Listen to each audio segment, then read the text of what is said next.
काल आमच्या किटी पार्टीमध्ये मैत्रिणी विचारत होत्या, फर्निचरसाठी तुझा चॉईस समर्थ फर्निचरच का?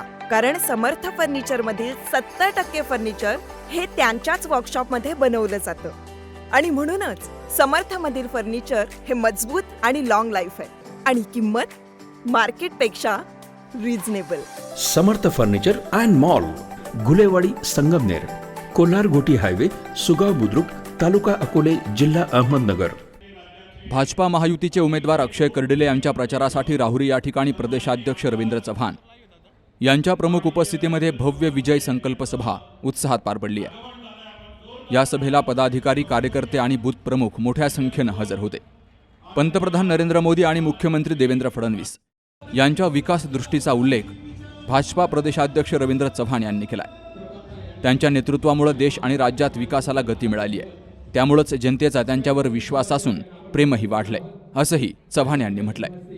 माजी मंत्री प्राजक्त तनपुरे यांनी जर भाजपात पक्षप्रवेश केला तर त्यांचं स्वागत आहे. सर्व पदाधिकारी आणि कार्यकर्त्यांनी एकत्रित येत अक्षय कर्डिले यांना विधानसभेत पाठवावं. त्यांच्या माध्यमातून मतदारसंघाच्या विकासाला गती मिळेल आणि मोठ्या प्रमाणामध्ये निधी उपलब्ध होईल, असंही चव्हाण यांनी म्हटलंय. स्वर्गीय आमदार शिवाजीराव कर्डिले यांना खरी श्रद्धांजली द्यायची असेल तर अक्षय कर्डिले यांना विजयी करणं आवश्यक आहे. पक्षाशी नाळ जोडलेल्या कार्यकर्त्यांनी केंद्र आणि राज्य सरकारच्या विविध योजनांची माहिती प्रत्येक घरापर्यंत पोहोचवावी. पालकमंत्री राधाकृष्ण विखे पाटील यांच्या नेतृत्वाखाली मुळा धरणाची उंची वाढवणं आणि गाळ काढण्याचं काम हाती घेतलं जाणार आहे. तर या भागातील MIDCचा प्रश्न मार्गी लावण्यासाठी मुख्यमंत्री देवेंद्र फडणवीस पुढाकार घेतील. अक्षय कर्डिले हे युवा नेतृत्व असून स्वर्गीय शिवाजीराव कर्डिले यांच्या कार्याचा वारसा पुढे नेण्याची क्षमता त्यांच्यात आहे. आता प्रचाराच्या सभा कमी होतील, मात्र कार्यकर्त्यांनी गावोगावी जाऊन मतदारांशी संपर्क साधावा, विकास कामांची माहिती द्यावी. सध्या उष्णतेची लाट असल्यामुळे सर्वांनी आरोग्याची काळजी घ्यावी, असंही आवाहन चव्हाण यांनी केलंय. माजी मंत्री प्राजक्त तनपुरे यांनी तालुक्याच्या विकासासाठी सकारात्मक भूमिका घेतली आहे. मात्र कोणतीही निवडणूक सोपी नसते, त्यामुळे कार्यकर्त्यांनी गाव सोडायचं नाही आणि प्रत्येक मतदारापर्यंत पोहोचायचंय, असं पालकमंत्री राधाकृष्ण विखे पाटील यांनी म्हटलंय. कर्जमाफी, वीज बिल सवलत, लाडकी बहीण योजना, सौर ऊर्जा योजना यांची माहिती नागरिकांपर्यंत पोहोचवावी.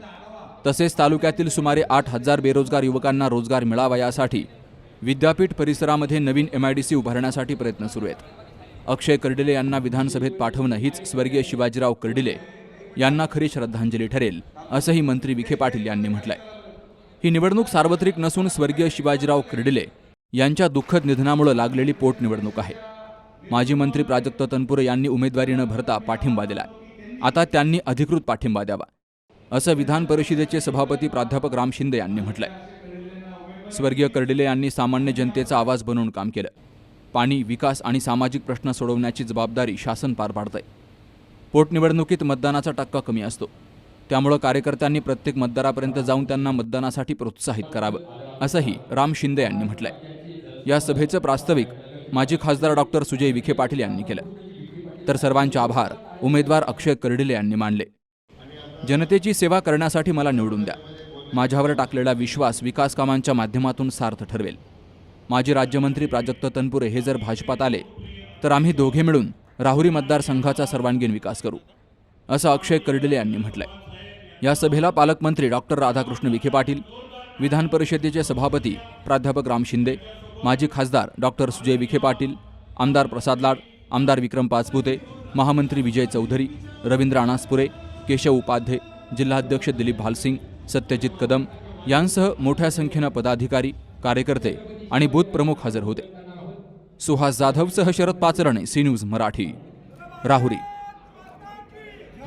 सुनबाई, आजही चहा काल सारखाच बनव. अगं, कोणती नवीन चहापत्ती आणली आहेस का? काय ग, कालच्या चहाचं रहस्य काय आहे? प्रत्येक चांगल्या चहासाठी आवश्यक आहे राजहंस दूध. चहापत्ती तीच, फक्त दूध नवीन. तुम्ही फक्त दूध बदला. राजहंस दूध आणा आणि असा मस्त चहा बनवा.